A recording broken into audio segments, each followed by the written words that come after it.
Chapter 10. Keynote to Health. Harmony. It is a well-known fact that music may be made to quicken or retard the beating of the pulse.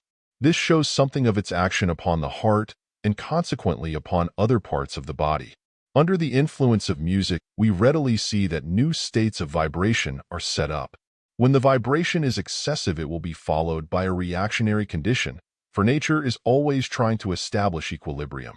If we are led to one extreme, then, before poise can be established, we swing over to the other extreme. Therefore, that which may prove beneficial up to a certain point, beyond that point may become harmful. All unnatural or excessive stimulation induced by the seeker after health cannot bring about the desired end. Temperance must be observed in music as well as in everything else. There can be musical intoxication which may become as unhealthy to mind and body as strong drink. A person should use the same good judgment in the question of music as he would use in any other matter in life. In the healing of the sick by music, many things must be taken into consideration, and the question of temperament plays an important part. We must not think that the music which would be helpful to one is going to prove most advantageous to another. Only in the most general way can laws be laid down for the giving of musical treatment. Each person in the last analysis must be made an individual study, so that the particular need may become known and the right music supplied in the fulfilling of that need. In a general way, one might formulate or suggest methods that would undoubtedly prove more or less satisfactory in possibly the majority of cases. For instance, when a patient is feverish and restless, quieting music would generally tend to bring rest and to a marked degree dispel the fever. Again, to those people who have lost a great deal of vitality and whose life currents are at a low ebb, music beginning very quietly at first, but gradually increasing in volume and suggesting a great deal of brightness and hope, would exert a renewing power on both mind and body. In cases of melancholia, music having considerable variety, with a motive of joy in it, would tend to attract the patient's attention away from his self-centered condition and to awaken new thoughts and interests in his mind. Whenever it is found that there is too much mental or physical tension, music should be used in such a way as to produce thorough relaxation of mind and body. A patient should be shown that in listening to music no mental effort is required, that it is much better, while listening, to give the mind an entire rest and to enjoy the music without effort of any kind. The only way to get the best from it is to give oneself up to it and not try to understand it through mind, but just to feel it as one might feel the warmth or the glow of a fire without having necessarily to think much about it. In other words, to enter into the enjoyment of it without effort. All tension, whether mental or physical, should be overcome through soothing or restful music. All devitalized or too relaxed conditions should be overcome by music with action and purpose in it, music to vitalize and renew. For sleeplessness, monotonous, soothing music is required, where the theme repeats itself over and over, the music rising and falling in a rhythmic way, much as a mother might sing to her child in order to put it to sleep. And yet such music should have nothing of the mournful in it, but rather some happy theme such as the singing of the birds, the running of the brooks, the swaying of the grain, the beauty of the flowers, and all things that would call out the sense of beauty with a sense of rest. Sluggish circulation may be quickened through bright, lively music. I think, however, that the person who would give musical treatment in a musical way should be thoroughly trained for his work. The vocal or instrumental musician must have all the qualifications of which the successful mental healer is possessed. The one who would make a profession of healing mental and physical disease with music must be a thorough judge of character. In order to be able to understand the needs of the patient, he must exercise the best of judgment in the music he selects. He must watch as carefully to note the effects produced by it, as a medical doctor would watch to note the effects of his medicine. He must take a very thorough and sympathetic interest in his patient, and he must also be thoroughly in love with his work. He must remember in his production of music that no matter how good it may be in a technical way, technique only will not prove sufficient. He must be able to put his whole heart and mind into his music in order to reach the heart and mind of his patient. Very often a person whose technique is not of the best can put a great deal more of heart and soul into his music and get better results from it than can another who is perhaps more technically correct, but who puts only his mentality and physical technique into his vocal or instrumental music. It is the magnetic singer who stirs the audience, and magnetism is far more the result of what one feels than of what one thinks. The thinking may add to the artistic value, but the feeling is absolutely necessary if one wishes to convey to another the real soul of music, the life-giving and the life-inspiring part of it.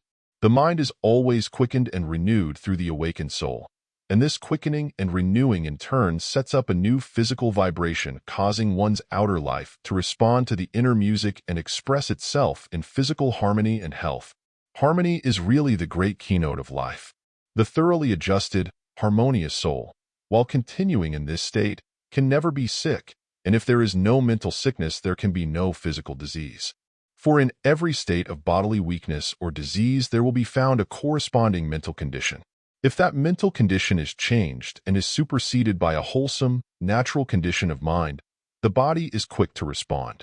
Our bodies may be said to be the mirrors of our minds. Some might object to this statement, saying that certain diseases are contagious, and that the individual could in no way be responsible for his trouble because he had not produced it through any mental action of his own, but had caught it from another. Nevertheless, there was a mental action of his own which made it possible for him to take disease from the other. Negative-minded people are the people who catch diseases. People who have strong wills, who are thoroughly courageous, and who look at life from its most optimistic side, are not nearly so liable to catch contagious diseases as are those of a more fearful disposition. Of these latter, medical doctors say they are unable to offer resistance when they come in contact with diseases of a contagious character. People may make it possible through negative, gloomy, or despondent thoughts to take on the diseases of others, and they themselves must bear the full responsibility because they have not attuned or adjusted themselves to life in a truly scientific way. Sometime we shall come to know that what we sow we reap, that it is possible for each individual to so relate himself to the rest of humanity that he will only attract or draw to himself that which is good, that which is mentally uplifting and physically strengthening. But it is also true that through negative or morbid, despondent thought one does attract to oneself not only the discordant, unrestful thoughts of others, but also their physical troubles. We set in motion the causes which bring to us health and strength, or weakness and disease, and we are responsible for the causes set in motion and the effects that we reap. If the causes are good, the effects are good. So our lives are really what we make them. Doubtless we make mistakes, often all unconscious of what we are doing, but it is quite possible for us to profit by our errors if we really desire to do so. It is not necessary for anyone who has violated the laws that make for harmonious living to continue doing so indefinitely. If it is possible for man to make mistakes in life, it is just as possible for him to correct them and to refrain from making other mistakes of a similar nature. If a man is unhappy, this must be his own fault. For God made all men to be happy.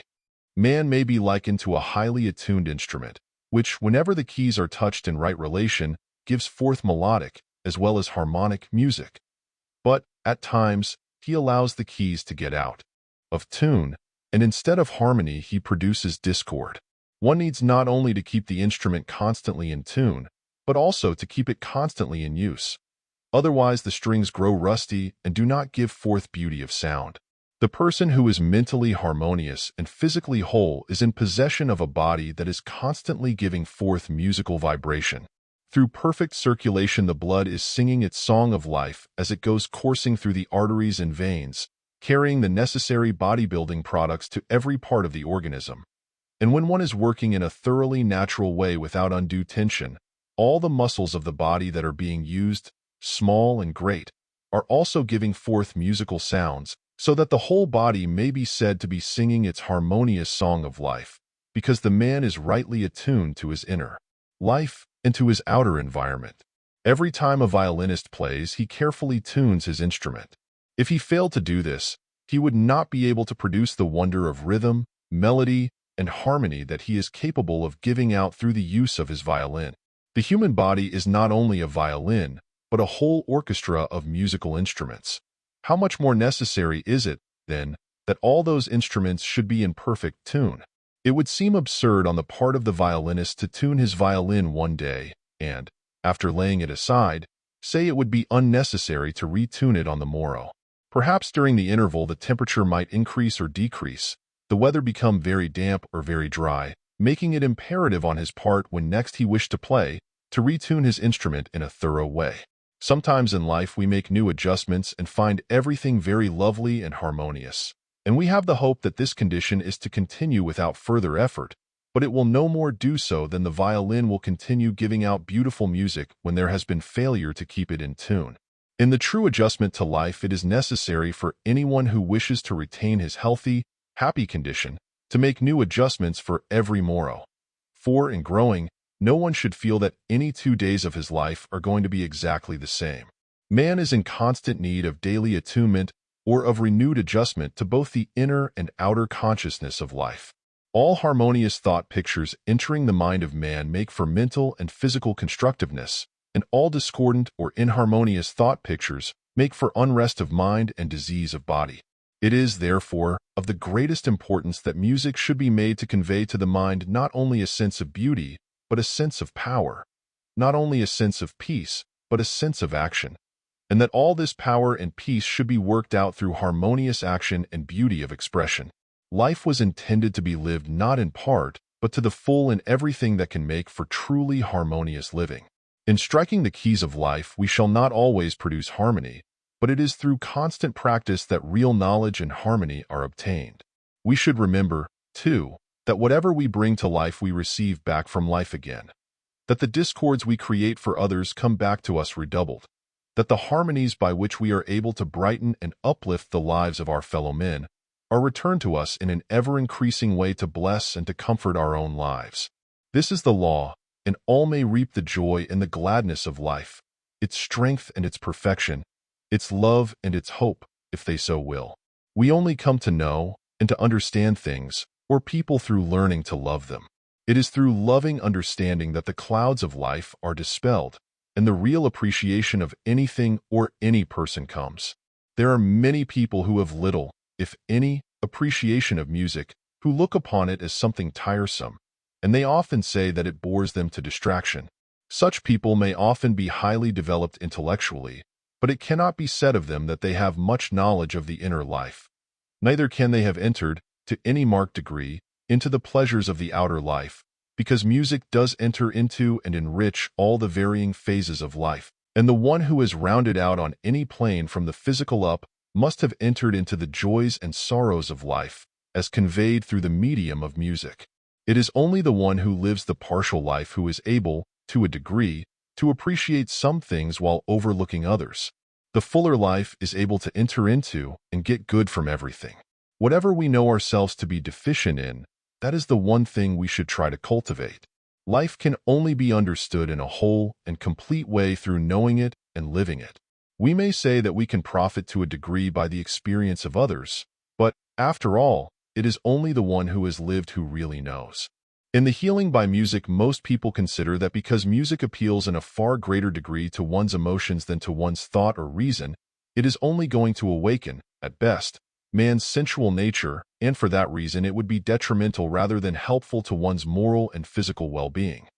They also give many illustrations of composers, vocal and instrumental musicians, who not only had much physical illness, but in many cases seem to show lack of all moral perception, people who live their sense nature to its full, and they attribute such results very largely to music. Granting their assertions to be true, we should have to reach the conclusion that music was an unwholesome luxury, something to be overcome and put away, much as did our Puritan forefathers, even as some few religious bodies of the present time continue to exclude all except vocal music and bring even that to within narrow limits. I do not, however, accept their position as true in any but a very partial way. Usually musicians, whether they be writers, players, or singers of music, are exceedingly sensitive, otherwise they would not be musicians. The ear must be quick to respond to sound, and if one's feelings are reached through this avenue more acutely than through some of the other senses, then we can well see that the emotional nature is not only awakened but produces a far greater effect upon the musician than upon people who are not musical. We should know, however, that back of sense and back of mind, there is still something else in man to be appealed to. Man is a spiritual being, a soul which can feel all the higher harmonies of life, and the right kind of music may be made the means of appealing to all this inner sense. If music can be made the instant means of awakening man's superficial, emotional nature, surely it can produce as great results in the awakening of man's spiritual nature.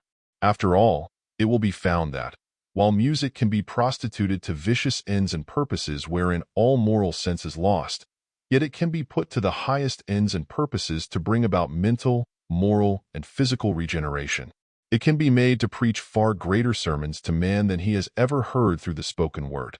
It can be made to reveal the real secrets of the heart which the spoken word too often only conceals.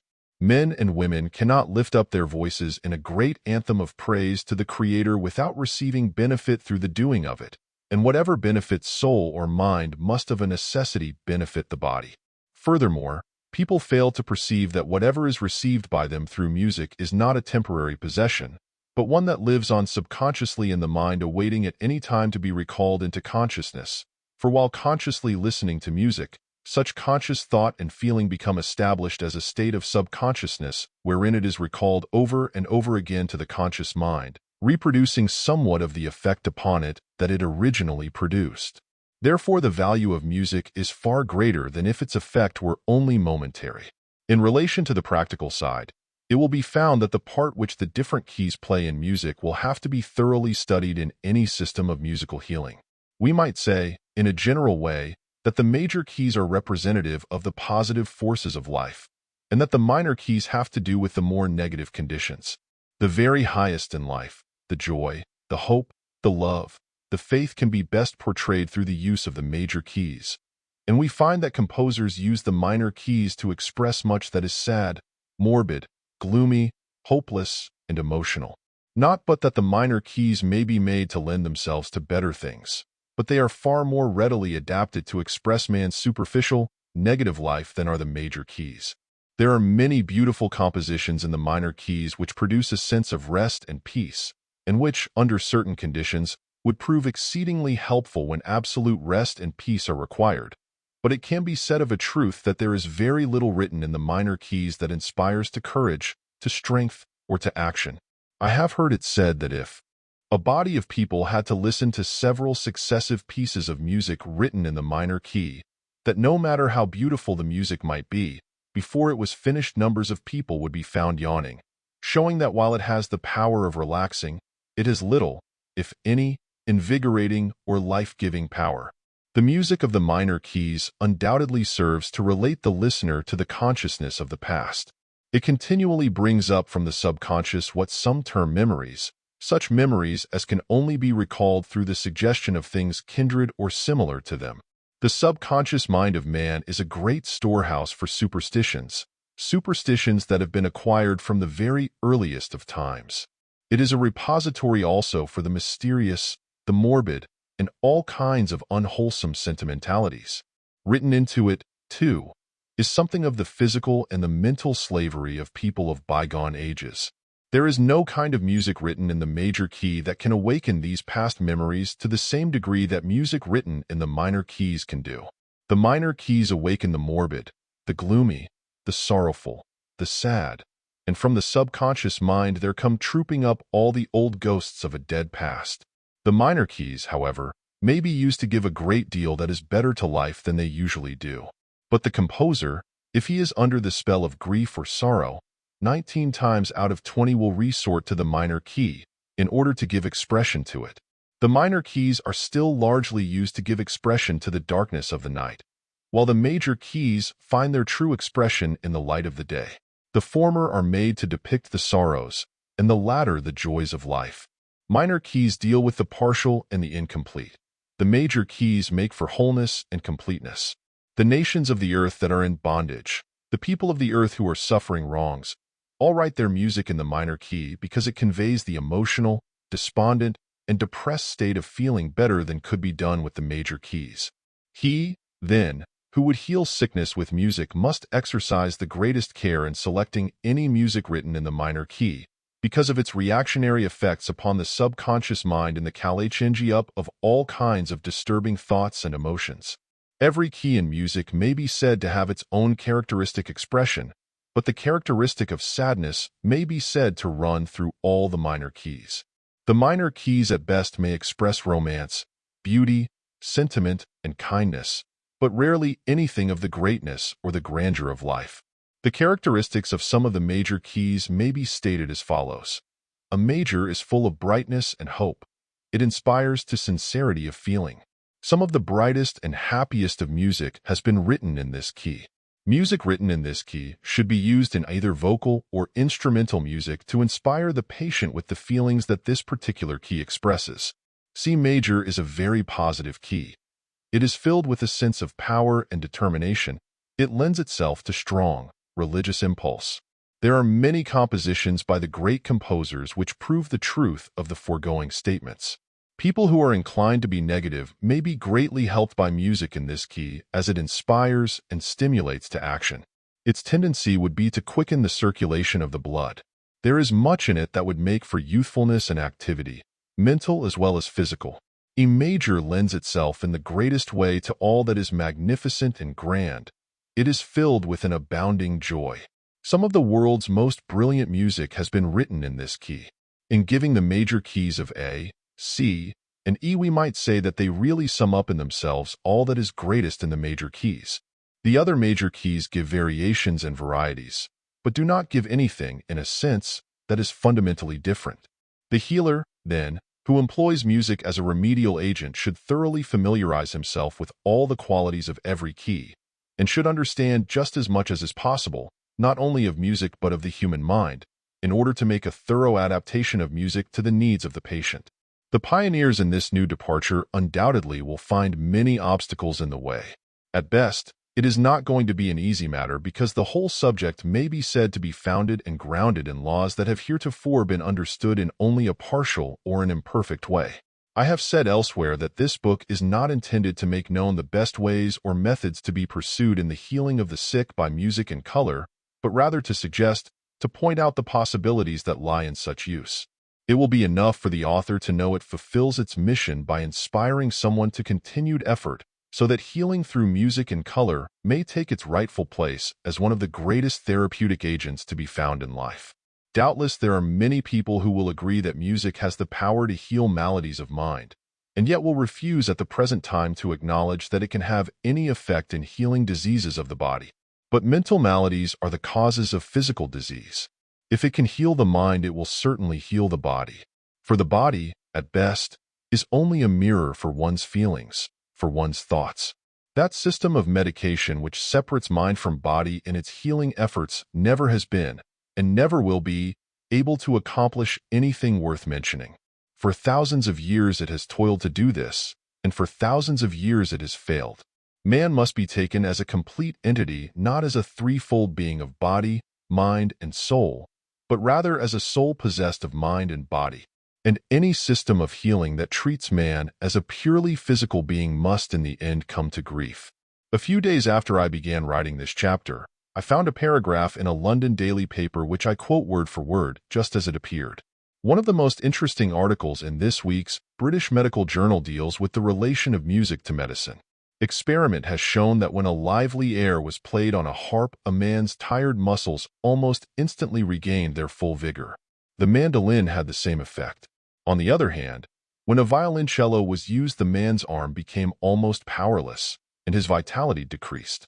In nervous and impressionable subjects, the funeral march of Chopin played in a minor key caused diminution of the pulse and irregularity of respiration. The same piece afterward played in the major key quickly restored fullness to the pulse and regularity to the respiration. This is interesting considering the fact that the medical faculty is not given to the making of many new departures. The conservatism of the medical profession is, in my opinion, greater than the religious conservatism of our time. And when we find members of the medical profession looking into this subject, it is surely a sign of the times. If medicine is going to keep abreast of the other professions, it must adopt new means and better methods than the drug system, which no longer holds the respect of those who are best qualified to speak both in the medical and scientific world. If the art of healing the sick is to make further progress, it will be found that it will not be through any material means, but through constantly getting farther and farther away from the physical and nearer to the spiritual side of life. And the medical profession can hope to retain its position only by using the most advanced methods of the time. And in the future it will command success only through taking this course. Music can be made to call out from the soul of man latent powers and possibilities so that both mind and body will be made to respond. All healing which in any way seeks to remove disease of either mind or body must follow along this line. Otherwise, the attempt at healing will give no beneficial or lasting results. If music hath charms to soothe the savage breast, surely that which offers peace for the mind must bring with it rest. For the body as well, it is a natural instinct which causes the mother to soothe her child with song when it is sleepless or restless. Just think for an instant what the word lullaby implies. Yes, the lullaby brings repose to the mind and sweet sleep to the body. Health and strength are natural conditions, but we have departed from natural ways of living. Natural causes give natural results, but no one may hope to express either health of mind or body through any unnatural departure from the ways or laws of life. Within recent years, there has come the cry back to nature. But the going back to nature should not mean any reversal to the past, but rather a new adjustment to nature in the light of the present. Nature has still higher and loftier methods, and man requires new adjustments to them. It will be a return to nature, but it will be no backward step, but rather a new and better step taken in the higher pathway of life. The old ways and means are no longer sufficient to supply the needs of the present time. They must be superseded by new and better ways of doing things. They have served their purpose and are to be left behind, so that we may press forward with confidence to those things which lie before. Men and women must stop filling their physical systems with all kinds of poisonous drugs in order to overcome their physical diseases, and resort to nature's way of cure through the use of rhythm, melody, and harmony. For after all is said, the real force of being does not consist in any or all material things. The ethereal remedy must replace the material. The divine in man must overcome the human. The outer life must become a full expression of the inner life. Only when this comes to pass shall every mental malady and every physical disease be overcome. Man has power within himself to bring order out of chaos, to overcome weakness with strength, to make his mind holy and his body whole. But he can only succeed in doing this as he complies with all the requirements of the inner laws of being. And the perfect expression of all law is summed up in the spirit of love, and its fulfillment is a life that is filled with the melody and harmony of the music that lives within his own soul. End of chapter.